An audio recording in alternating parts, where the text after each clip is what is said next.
Deretan wayang ini adalah gambaran perilaku budaya yang diajarkan oleh para leluhur tentang keanekaragaman wajah, tentang keanekaragaman warna, tentang keanekaragaman karakter manusia.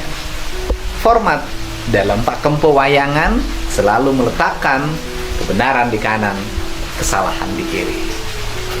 Bisa jadi oleh para dalang-dalang modern, para dalang-dalang yang mengikuti pakem akademik terbaru. Bisa jadi semua itu tidak selalu digunakan. Dalang-dalang yang mengikuti pakem akademik terbaru tidak menggunakan logika itu. Seringkali dia menukar. Yang kiri bisa jadi menang, yang kanan bisa jadi kalah.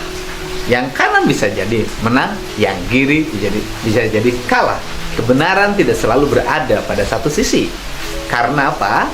Karena kebenaran tidak pernah mutlak berada pada seseorang, kecuali mereka yang punya gelar kenabian dan kerasulan. Nah, inilah prinsip-prinsip dasar tentang pengelolaan negara. Dan hari ini kita dihadapkan pada sebuah realitas di mana tumbuhlah dalam dunia media sosial kita kaum buzzer atau kaum influencer. Kaum buzzer atau kaum influencer itu dalam setiap waktu mengidentifikasi diri dalam sebuah kelompok.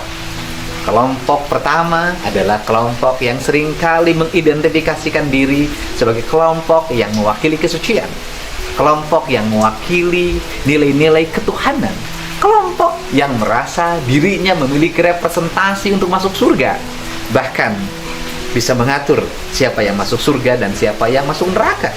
Seolah pintu-pintu surga dialah yang tahu, seolah jalan menuju surga dialah yang paham, seolah nilai-nilai, nas-nas, tafsir-tafsir dari kitab suci dialah yang paling paham, seolah dialah yang senantiasa mendapat bisikan-bisikan dari langit untuk disampaikan.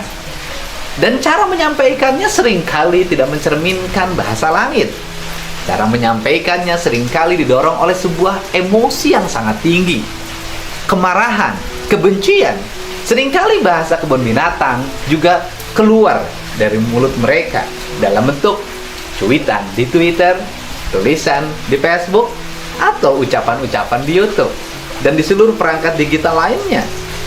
Dan terjadilah perlawanan dari satu kelompok lagi yang mereka merepresentasikan diri dialah yang paling NKRI, dialah yang paling punya keinginan untuk menjaga keutuhan negara, dialah yang paling mengerti Pancasila, dialah yang paling paham tentang tafsir Pancasila, dialah yang memiliki jiwa paling nasionalis, dialah yang paling ngerti tentang kebudayaan, dialah orang yang paling memahami kebudayaan.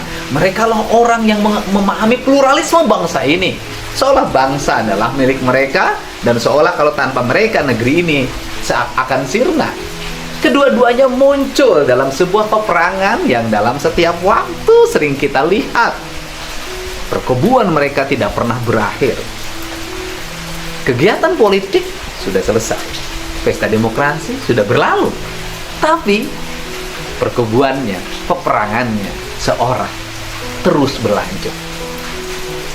Kedua kelompok ini terus bertikai, berseteru dalam setiap waktu, tanpa disadari telah menggerek bangsa ini masuk dalam sebuah perkubuan yang tidak pernah berakhir antara kubu yang kanan, kubu yang kiri.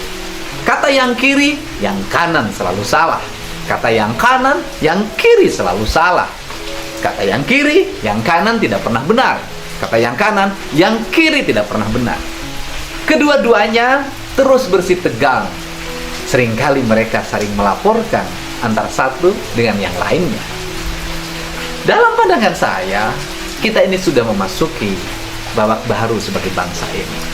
Kita harus segera membangun pikiran-pikiran rasional. Kebenaran tidak akan pernah ada pada satu tempat.